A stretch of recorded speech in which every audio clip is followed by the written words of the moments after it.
Probably the best thing about being a tech reviewer is when you're looking for a product, you're actively looking at a product that you find interesting, and then some days later you find an email in your inbox from the company that makes the product offering you a review unit. It's honestly the best thing about doing what I do for a living. I've had my eye on the Picago laptop for a while, mainly because people kept sending me messages about it. Somebody who loves portability, who loves portable computers, it's kind of a given that at some point I was gonna cross paths with this thing. So the good folks over at Picago sent me this review unit that you see before you right now. And the question you are wondering and that I hope to answer in this video is the Picago worth it? Let's find out together.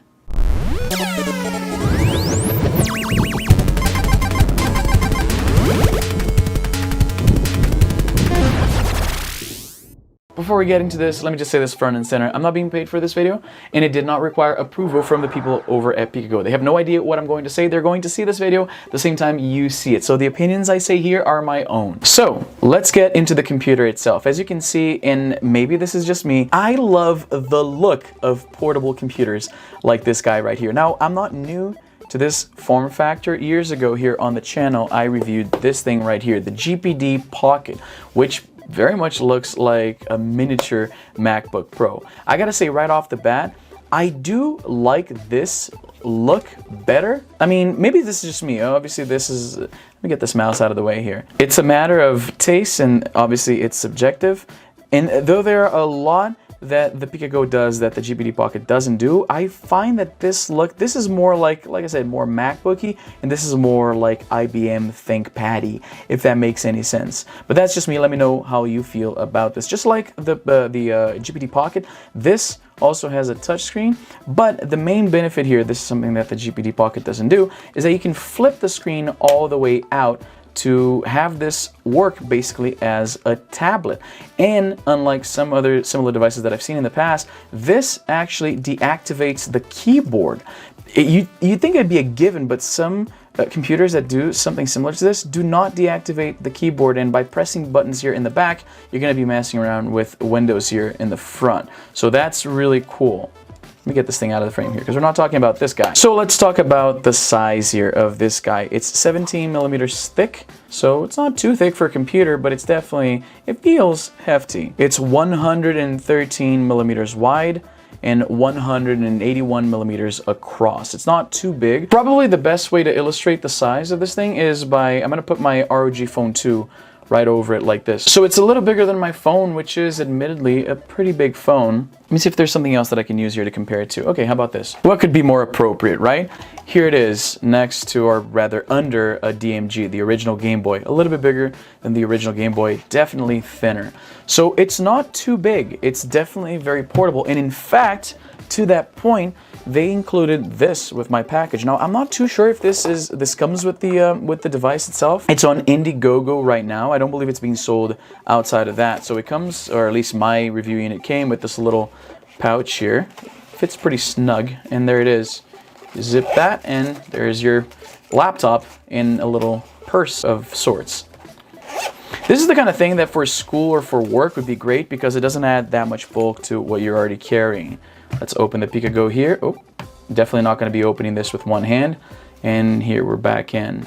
The Picago has a 7-inch IPS touch display, which looks pretty good, has very decent viewing angles as you would expect out of an IPS panel. And it comes in at a hefty 535 grams, so half a kilogram or a little over a pound, or 1.17 pound to be exact. Before we get into specs, let's talk about I/O here for a second. So on the side of the Picago here, you have the USB-C port. That's how you're going to charge the device. I love seeing USB-C. I want USB-C everything. It's so much more convenient. As a previous iPhone user, and I recently migrated to the ROG Phone 2. In fact, I think I owe you guys a review of this guy here still. Anyway, I'm getting used to having all my things be USB-C now, and it's great to see that, being able to interchange. Like on my desk here, this is what I got, right? So I have like USB-C, I got Lightning for my iPhone and iPad, and I got micro USB here.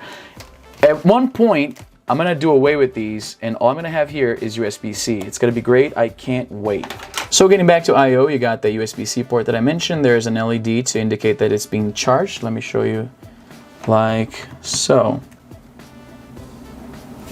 There you go, it's being charged. You got USB 3.0 right next to it. Right next to that, you have a micro HDMI port. You got a headphone jack, and you got a slot for a micro SD. So you can expand the storage on this guy. Speaking of storage, the PicoGo comes with 128 gigs out of the box, and of course you can expand that. The PicoGo has 8 gigs of RAM, which sounds pretty impressive, but you have to remember it has an aging Intel Atom X5 processor. It's, you know, it's a netbook style processor. You're not going to be doing any kind of CPU intensive tasks like, say, video editing or hardcore gaming on this thing. Don't expect to run the latest Modern Warfare. This thing is not for that. Now, I'm not saying gaming is ruled out entirely. I am a fan of old school games, and as you can see here, I already installed some of my mainstays: Dune 2000, Heroes of Might and Magic 3, Total Annihilation, Command & Conquer Red Alert, and the original Command & Conquer, Tiberian Dawn. So these old school games, this thing is going to run just fine. Emulators,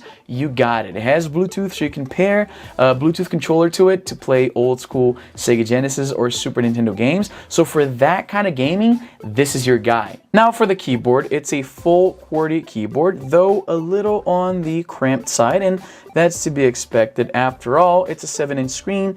You can't have a keyboard much bigger than that. It's okay.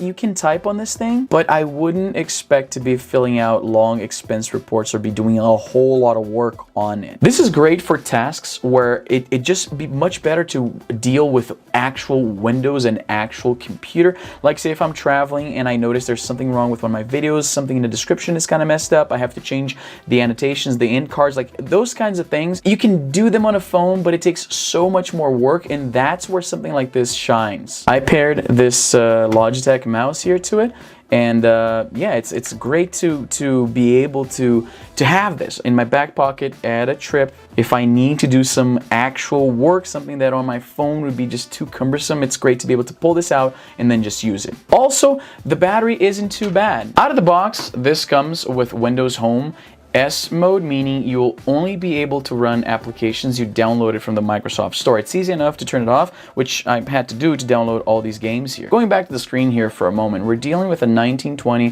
by 1200 pixel resolution, and it's a 16 by 10 aspect ratio, so a little bit more squished than cinema. Very bright, very colorful, great viewing angles, but that's what you expect out of an IPS display. I'm a little disappointed that the keyboard is not backlit. I would have loved that if you're doing work and you don't want to wake up your spouse or on a plane at night. That would have been great.